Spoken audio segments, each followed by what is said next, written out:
Grand format numéro 3 dans Café Sport et ce mois-ci on fonce du côté du Pont-Roux où l'équipe réserve du Bergerac Périgord FC accueille l'équipe fanion du FC Prigorieux à l'occasion du 5e tour de la Coupe de Nouvelle-Aquitaine de football.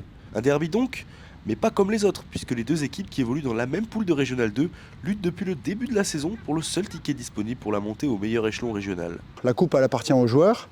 Donc j'aurais dit au départ, c'est à vous d'écrire les choses et de créer votre aventure. Et j'espère que nous on va nous faire notre petit bonhomme de chemin avec la meilleure ambition possible, toujours d'être protagoniste, de vouloir faire des choses, de créer des choses, d'être à l'initiative. Le coup d'envoi est donné à 20h sur le terrain synthétique du Pont-Roux où malgré le froid se massent quand même un certain nombre de curieux. Et hasard du calendrier, ce match de coupe tombe pile une semaine après le match retour du championnat et la victoire bergeracoise en terre prigontine, 3-1, qui leur a permis de reléguer leur dauphin à 11 points à 8 journées du terme de la saison. Ce match apparaît donc comme l'ultime moyen pour les jaunes et rouges de prendre leur revanche sur l'ogre bergeracois. Bergerac décide d'imposer son jeu dès les premières minutes et confisque le ballon à son adversaire qui verrouille le match défensivement, prêt à saisir la moindre opportunité en contre-attaque. Pourtant, à la 15e minute, les Prigontins craquent sur une frappe déviée de Julien Chopy. Piqués au vif, les jaunes et rouges sont maintenant obligés de se découvrir davantage et sont tout près de l'égalisation. Mais alors que Bergerac pense pouvoir rentrer au vestiaire avec un but d'avance, le numéro 9 du PFC, Ousni Camara, remet son équipe à hauteur d'un magnifique ballon piqué.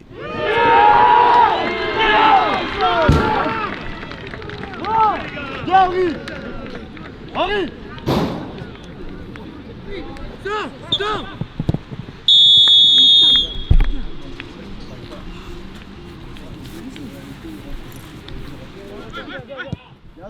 La seconde période reste relativement dans les mêmes dispositions que la première avec une équipe de Prigorieux bloc bas qui laisse le ballon au bleu du BPFC.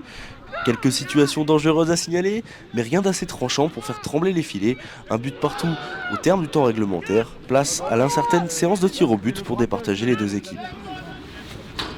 Viens, c'est ensemble les gars. C'est pas...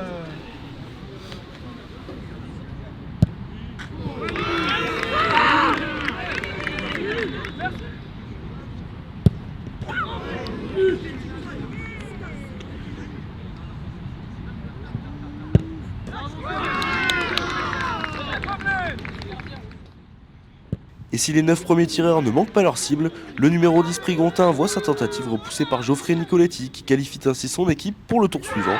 Cruel pour Prigorieux qui n'a pas à rougir de son match mais s'incline pour la 3e fois de la saison contre son meilleur ennemi. Bergerac poursuit lui sa saison de rêve. Le but qu'on marque, il nous redonne du baume au cœur. Et ce qui fait que on a des occasions en seconde, on n'en prend pas en seconde non plus, donc c'était quelque chose de positif qui a été dit à la mi-temps parce qu'on a joué comme on devait le faire, quoi. Tout le monde connaît tout le monde, c'est un vrai derby du coin, on est à peine à 10 minutes de route les uns des autres. Donc c'est un derby, on l'attend à fond à chaque fois, presque on note la date dans le calendrier. Alors ils avaient déjà battu 2 fois en championnat, donc on s'est dit qu'ils allaient être vraiment revanchards et vouloir passer en coupe. Après on a réussi à battre les 3e fois, donc c'est magnifique pour nous. En plus, en R2, on est premier, donc pour l'instant, tout se passe bien sur la saison. Notre objectif, c'était de les attendre, de les laisser jouer, de ne pas prendre de but et d'essayer de marquer en contre. Bon, malheureusement, on a pris ce premier but. Mais voilà, on a pu égaliser. La deuxième mi-temps, ils ont fait des changements. Donc je pense que nos plans ont marché parce qu'ils ne devaient pas s'attendre à ça.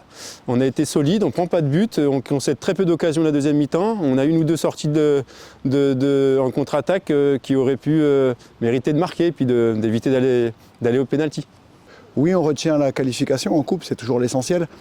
Mais dans l'apprentissage, on voit encore que dans des configurations différentes, dans des scénarios différents, il faut être créatif, il faut savoir trouver les solutions.